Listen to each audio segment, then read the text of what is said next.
বন্দ্যোপাধ্যায় 2013 সালে কন্যাশ্রী প্রকল্পটি চালু করেন। এই প্রকল্পের সত্যি কোনো তুলনা হয় না।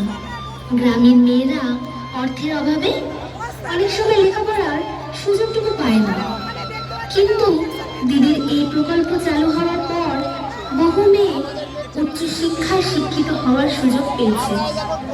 এই প্রকল্পের বার্ষিক স্কলারশিপ 750 টাকা পেয়েছে মেয়েরা। তারা পেয়েছে এককালীন 25,000 টাকা। এর ফলে উচ্চশিক্ষা কিছুটা সুবিধা পেয়েছে। আজ 34 লক্ষ কন্যাশ্রী এগিয়ে চলেছে কন্যাশ্রী প্রকল্পে।